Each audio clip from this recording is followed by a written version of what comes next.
Vous écoutez la radio Campus, Alma Mater, c'est l'heure du journal.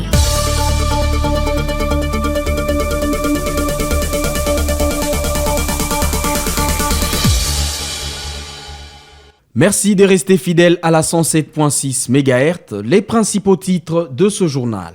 Le vice-premier ministre, ministre de l'Intérieur Jacquemain Chabani et la ministre des Affaires étrangères Thérèse Kayi-Kwamba ont reçu à Kinshasa les hauts commissaires du HCR, Filippo Gradi. Les détails dans ce journal. La fluidité routière, la sécurité, l'assainissement et la lutte contre les nuisances sonores et la protection des sites fonciers ont été au centre de la rencontre entre le gouverneur de Kinshasa, Daniel Bumba, et les bourgmestres et les chefs de quartier. L'université de Kinshasa a abrité ce jeudi 28 août une conférence débat consacrée à l'héritage politique d'Antoine Gizenga, figure marquante de l'histoire politique congolaise. Les détails dans ce journal. Voilà tout pour les sommaires une fois de plus. Bienvenue dans ce journal. Vous êtes branchés sur la radio Campus Unikin, la radio du savoir, sur 107.6 MHz, votre radio.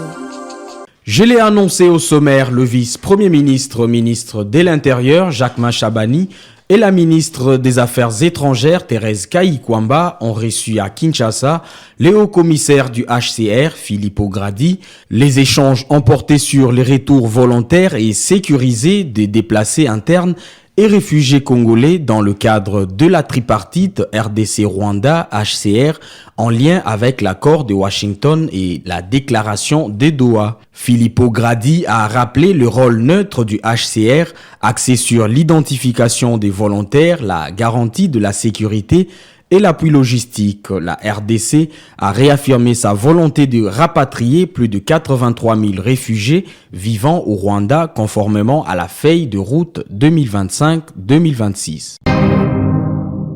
En mission dans le Maniema, le vice-premier ministre, ministre de la Défense, maître Guy Kabongo Mwadianvita, a inspecté plusieurs sites militaires dont Tomenga, Katako et le camp Makuta. Il y a dénoncé la spoliation du domaine militaire et promis des solutions fermes. À l'hôpital militaire de Kindu, il a constaté les manques criants d'équipements et a annoncé la construction d'un hôpital de référence moderne. Son itinérance a également été marquée par des échanges directs avec la population dans des zones affectées par les groupes armés Wazalendo, auxquels il a réaffirmé la volonté du gouvernement de restaurer la paix.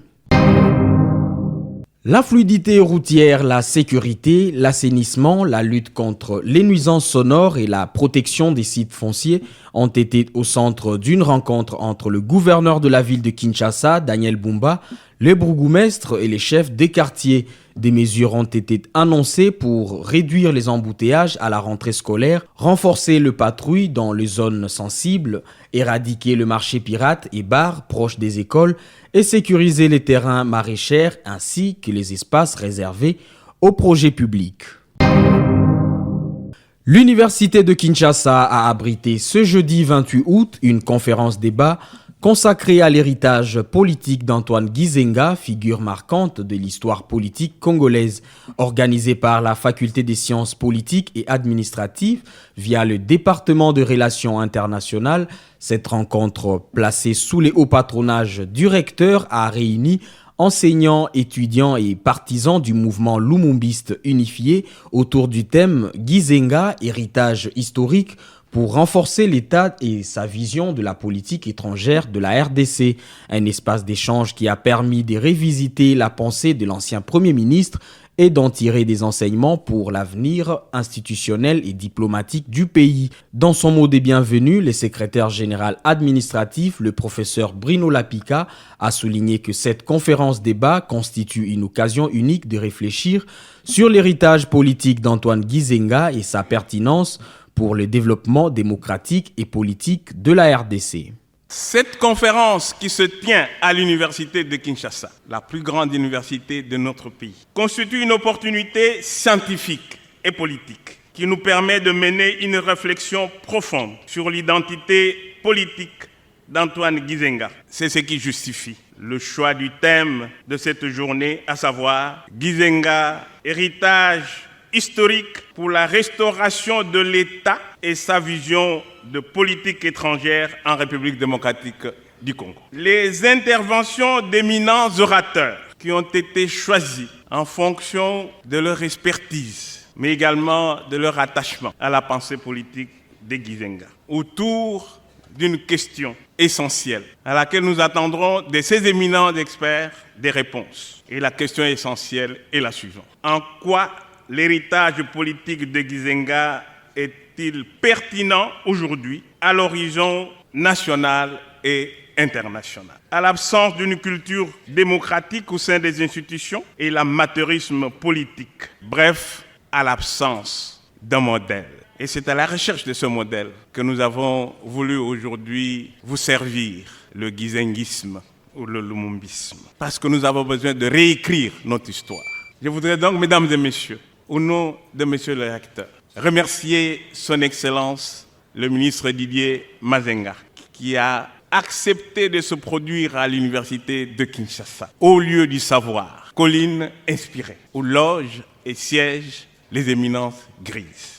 Le ministre du Tourisme Didier Mazenga, qui a pris part à cette conférence, a salué les rôles centraux joués par Antoine Gizenga dans la lutte pour la décolonisation et la justice sociale, rappelant son engagement aux côtés de Patrice Emery Lumumba lors de la formation du premier gouvernement indépendant en 1960.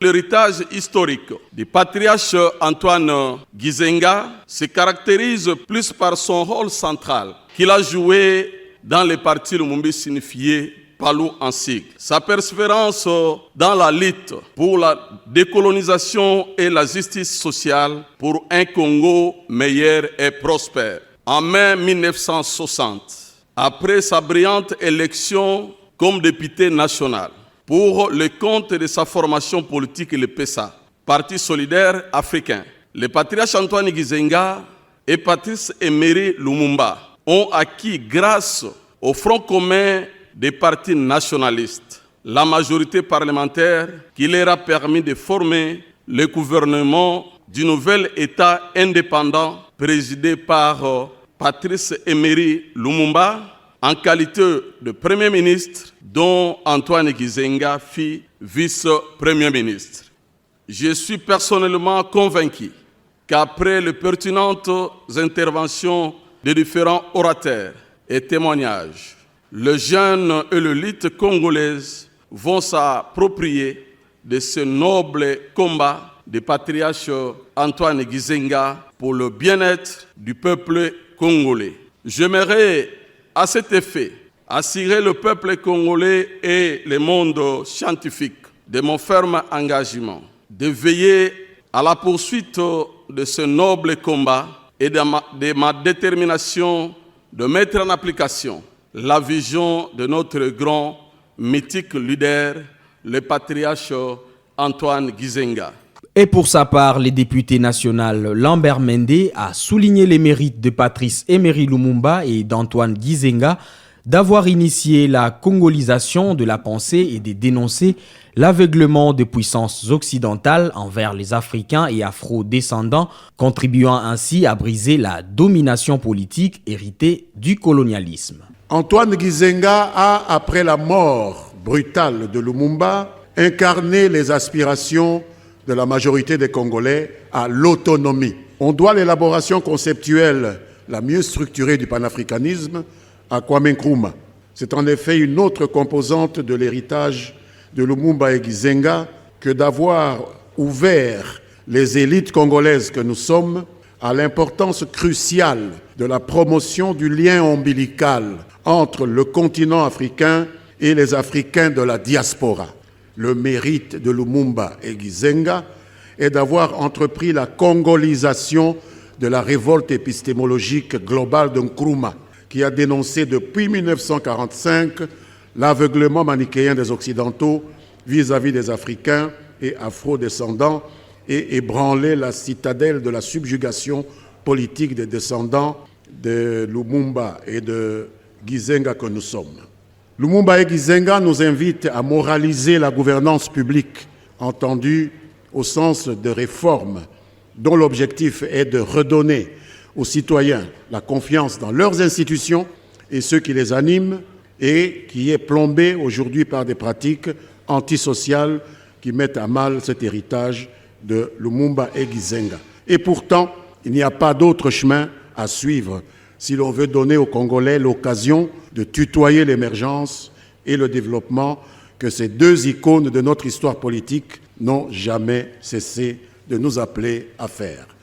Dans son intervention, le professeur Émile Bongeli a exhorté les jeunes à résister au néocolonialisme, à s'inspirer du courage de Lumumba et Gizenga, tout en plaidant pour une réforme du système éducatif afin de former des intellectuels capables de valoriser les ressources nationales et de planifier le développement du pays. Si le jeune Lumumba avait dénoncé et résisté à des tentatives de corruption du néocolonialisme jusqu'à sacrifier courageusement sa vie, le jeune Gizenga lui aussi, parce qu'il n'avait que 35 ans à l'époque, lui a préféré la douloureuse hibernation loin de son pays au cours d'un exil forcé plutôt que de se salir les mains face à tout ce qu'on leur avait offert. Pourtant, curieusement, je nous dénonce, nous les profs, je nous dénonce de ne pas les enseigner. On ne parle jamais de Lumumba ni de Gizenga, n'est-ce pas, ni de Nemwanda Nsemi, sauf sous des formes caricaturales. Ce sont des hommes mauvais, etc., etc.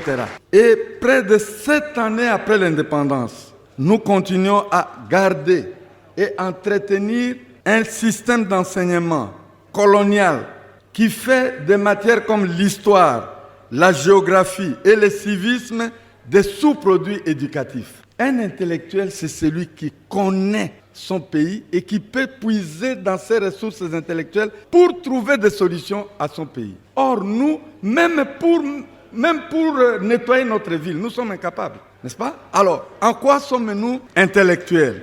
Nous nous attendons à ce qu'il y ait une gratitude internationale. Cette gratitude ne viendra jamais. Mais le jour où nous allons créer une école à l'image de l'idéologie du lumumbisme et du gizenguisme, ce jour-là, nous allons produire des savants qui vont maîtriser nos minéraux qui ne nous appartiennent pas jusqu'ici, qui vont maîtriser l'environnement et alors nous pouvons planifier le développement.